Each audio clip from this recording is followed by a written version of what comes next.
Any day now. Got him. Welcome back to another episode of Minecraft. Super excited to get playing again. But for real, I have been doing a lot of fishing off camera. Mainly because we need a lot of cats. And we need a lot of cats for a very specific reason. Not because I'm a crazy cat lady, but because our creeper farm is going to need some upgrades, as I have mentioned in the past. Let's go look at that.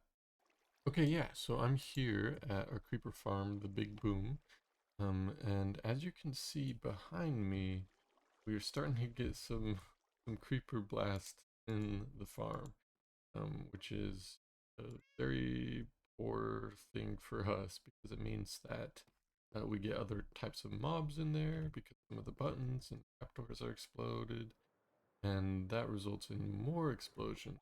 So as you can see in here, yeah, we're getting other types of mobs spawning in there. We're getting things getting exploded.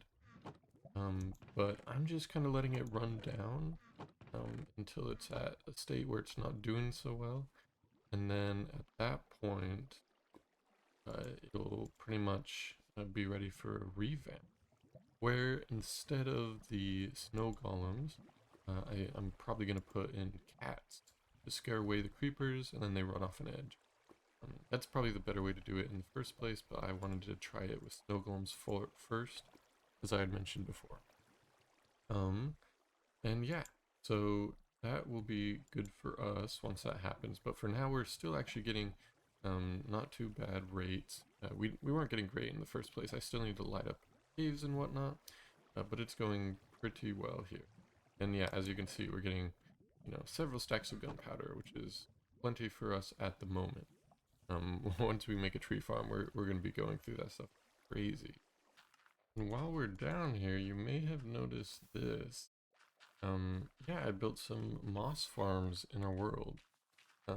This probably looks exactly like every other design, but I did try to kind of do my own redstoning design with this, with the timing. I just wanted to kind of figure it out how it worked for real on my own, because it's one thing just to build a tutorial of the fastest one out there, another thing to really understand the mechanics, and you take a little pride in building something yourself. That's really nice. I haven't recorded with them nearby yet, and I think there is probably a little bit of lag you guys might be seeing there. Yeah, I mean, it's pretty similar to any other uh, of this kind of design that you see. Ooh, I haven't gotten cobblestone in it before either. I wonder if that's also a recording lag thing. But that's good to know. But yeah, I have a hopper clock over here, which is kind of the master timer setting.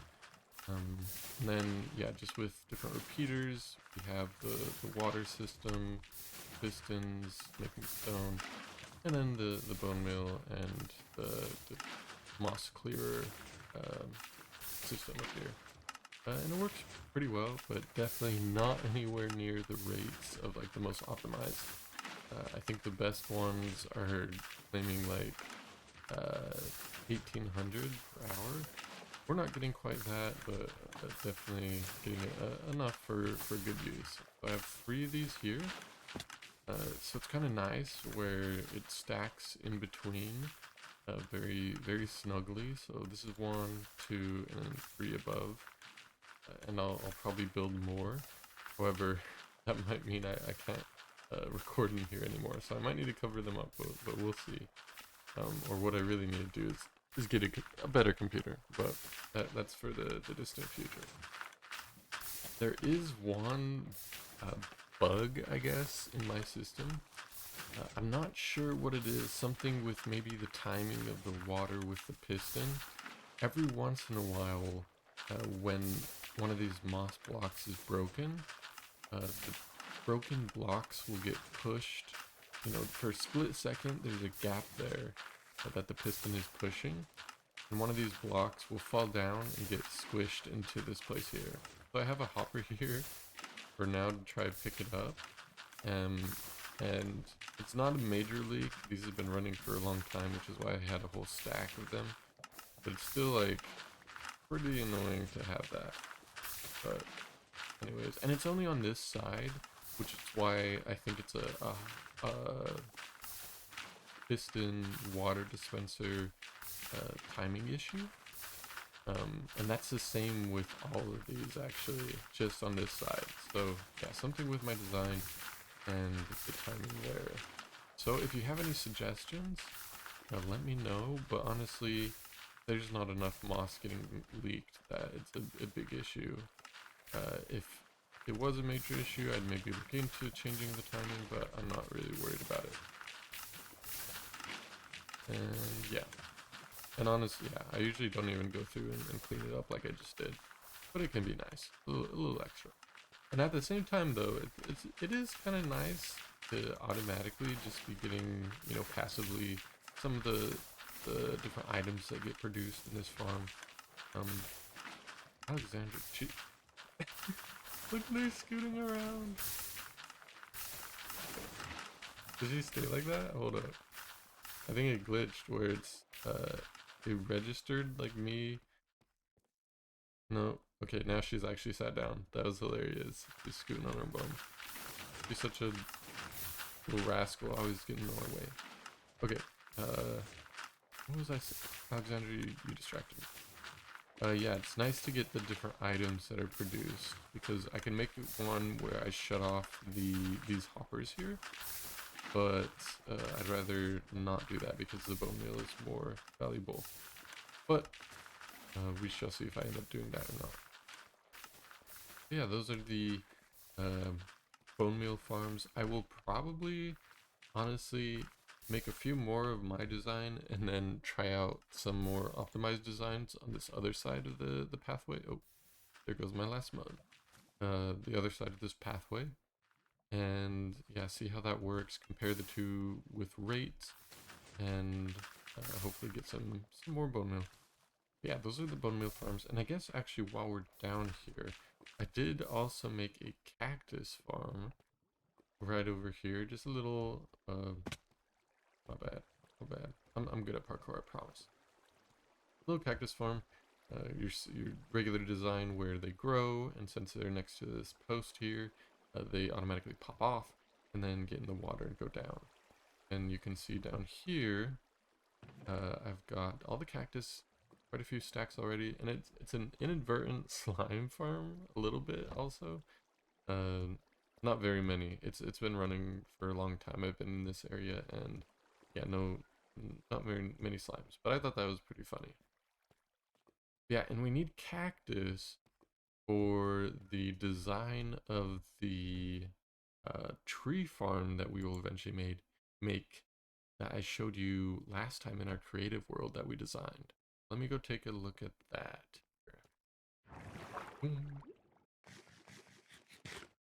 Okay, so we are here in the finished, well not finished, but the started design of our tree farm.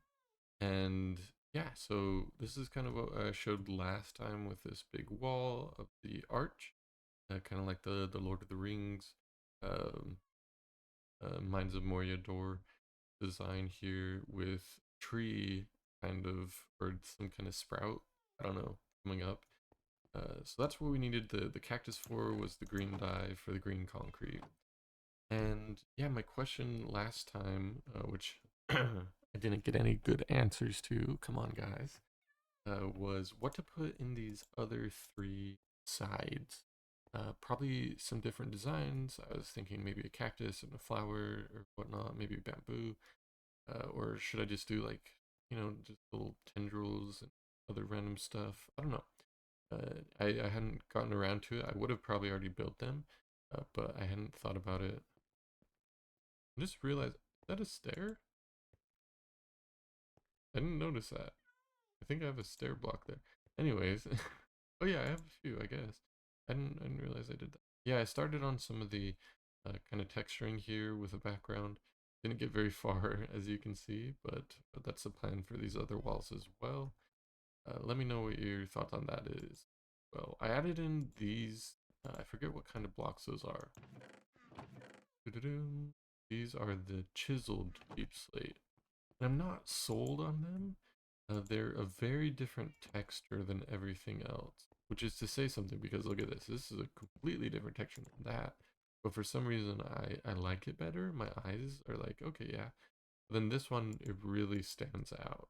I think probably because of the dark parts of it, and then the contrast of the smooth, lighter part. I don't know. Let me know your thoughts on that as well.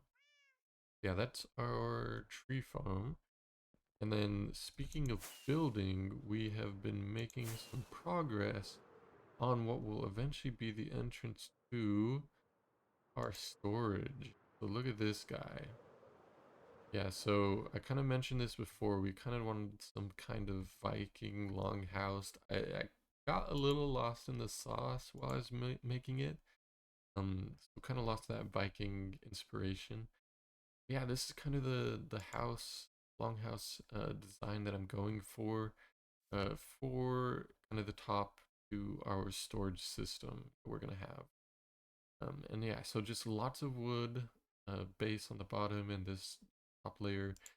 And then I kind of so I definitely wanted to use a lot of uh, deep slate and other kinds of stone, mainly because we get a ton of it, but also in the future, I feel like we are probably going to be building with a lot of grays and whatnot because we're going to get a little more futuristic once we get building.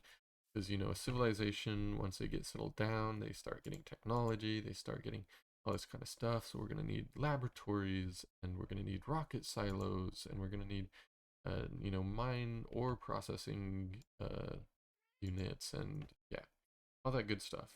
And so I kind of wanted to make sure the palettes are going to go a little together because the designs are going to be completely in contrast of one another, which is okay. It's Minecraft. We don't really care.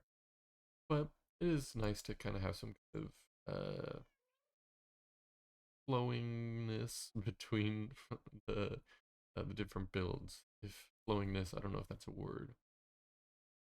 Yeah, so and I've tried to do a little bit of a gradient of light to dark. So I show kind of the different palettes here that we could work with. We've got all the woods over here I was looking at, and we've got a bunch of different stones over here that I'm looking at. And so, for example, you can see the main thing I do is with the stone, kind of with darkest going up to lighter stone. And I honestly, between these two, I think the bricks are actually a little darker, just because of those lines on the inside there. Trying to trace out here. But I wanted the brick to go with the brick pattern on the tuff on the next one because that was kind of the next darker stone block that I wanted to use. And so I had the two bricks, you know, next to each other. But there's enough gap here where I don't think it really mattered. I could have switched these two probably. And then just like with the walls down in our tree farm, I'm doing the texturing here.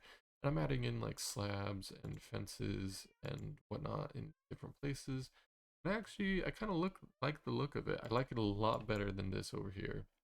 But yeah, it looks pretty good. Up top, I don't know if it's just because I have only two layers, or if it's because I haven't put the cap on yet. I think we're gonna do a wood kind of border, kind of like we have here. But I'm not sold on the look yet. I'm okay with it. I'll keep it unless I get a better idea. So if you guys have any ideas, please let me know. I'd love some inspiration there into what to do. Yeah, and we got extra cats here. This girl. Um, yeah, and just like I said before, oh yeah, I wanted to show you this angle over here as well. I'm not sold on the head-on. I missed. I should be. I'm not sold on the head-on look of it from this angle. I'm gonna say diagonal, and I mixed it with angle. With this dangle, um, for a couple of reasons. I think I'm gonna cover these caps here, either by making them the special wood, where it's a you know, put three in, and I don't, what are those called? Where the bark covers all sides of it, or to put some slabs on there, or something else. I also, yeah, I'm not sold on. I have this kind of arch here, not really an arch, just the angle. And then, I don't know, it doesn't flow very well to the next stage. Here it's fine, I think, because we have a wide face. But here it's just, this little gap, and it feels like they should be touching. And so I don't know, I might put like a wood border going up this way through the stone part. But if you have suggestions about that, let me know down in the comments. Yeah, lots of lots of suggestions I need, but yeah, we'll just go with whatever works. But then, like I mentioned before, we're actually going to duplicate this. So we have one on this side. We're going to have a duplicate right here, kind of where the trees are, going over in this section of the land I flattened out, right there. And then they're going to meet in the middle with like a tower, maybe, I'm thinking. And then have kind of these courtyard areas on either side. That's the vision. So it'll be like a big H. But yeah, any suggestions there, let me know. Uh, Next off, what are we actually going to get done today? So I'm probably going to do all this building off camera. Maybe in the future I can do some on-camera building, but not today. We have a few projects we need to get done. Okay, so first off, Alexander, she always be sitting on my chest. A little rascal. But I love you is okay. Um, First off, we are gonna be doing some special potioning today. Where did I put those? I think they must be up with the villagers already. Yeah, so it's a long time coming, guys. I don't know if you remember back when I started my villager farm, but we had brought in over two villagers. Oh, here they are. Two villagers from a village a little to the south that way. And then they both got zombified, and one of them actually burned up. And here's the lone survivor, and he's actually been doing a great job, kind of triggering our iron farm. Let's see, I just cleared this not too long ago, and we have a few stacks of iron. We'll make an actual iron farm later, so it is time well past to cure this guy. So let's weaken him. So we got splash potions of weakness, lots of them actually, because hopefully we'll cure and infect these guys. Not in that order, but yeah. So let's splash him, and then you give him a golden apple. He's gonna start shaking, and yeah, eventually we're gonna be getting our little villager back. I'm sorry, my dude, that you've been in zombie mode for so long. While he's doing that, let me show you. I love this view here through the house of the sunset. And it was a lot better before lots of things were obstructed. Yeah, it's pretty majestic this way. Be looking at. Yeah, that was a major thing I wanted to do for a long time was cure that guy. He has been okay there. He has been a zombie villager for much, but that's gonna take a while. I don't think uh, it'll be done yet. Let's go check on it. Because yeah, they don't really come up very often. Look at him. He's shaking. He's doing his thing. I don't remember how long it takes. Uh, but yeah, so the other task is, if you notice, I have a lot fewer levels than I did last episode. And yeah, so I died. I was actually at like 100 something levels. I think 105 maybe, which is, I've only been above 100 levels maybe 2 or 3 times in all of my Minecraft playing. And so that was a big accomplishment. Not really, because I have an XP farm. So, anyways, uh, but yeah, I died in a very tragic and silly way. We are gonna patch it up so I do not die that way ever again. Let's head over that way. So we are at the death trap. Yeah, so basically this is our entrance to go down to our farms, down where our moss farm and our cactus farm and our spider and creeper farm, all that stuff are down there. And this is the bubble column to get back up. And I like to do is like coming out of the bubble column, going straight into my flying mode, and then a firework to get out. However, one time I had a really weird exit, and I got into flying mode, but the firework like didn't completely trigger. It gave me a little boost, but not much. And I ended up, while in flying mode, falling down this hole. I didn't know I was in flying mode, but it gave me enough little forward momentum that I got to a gap over here, and I just, yeah, barely poked out. Probably my pinky toe poked out right here, and I just, yeah, splattered. All my stuff flew everywhere, and I died. Yeah, so we are gonna patch up this little death trap here. Ooh, okay. So the villager must have just cured. That's awesome. Alexander, get out of here. Do cats take fall damage? Hopefully not. Because I'm probably gonna bonk her off a bunch. Okay, let me. This is a bad idea to even temporarily cover up my falling hole. Alexander, yeah, get out of the way. Yeah, these are honestly the biggest two projects, and this is a big, long time coming for this. And the villager. Okay, now we have a safer descent. That is good. And I have so many tunnels I still need to light up. This is so bad. But yeah, guys, those are the main two things I wanted to do, and yeah, I made a lot of progress off camera that I wanted to show. I think next time we are going to start doing some interior decorating for the big storage room part that I showed you earlier. And I think that's going to be a fun thing, and I think it's going to be a fun thing to do together with you guys. So I'm excited for that. And I'll probably get some tree farm stuff done off camera, probably make some more farms down here. But in the meantime, I hope you enjoyed the episode, and I hope you have a wonderful day. I will see you in the next one. Bye-bye.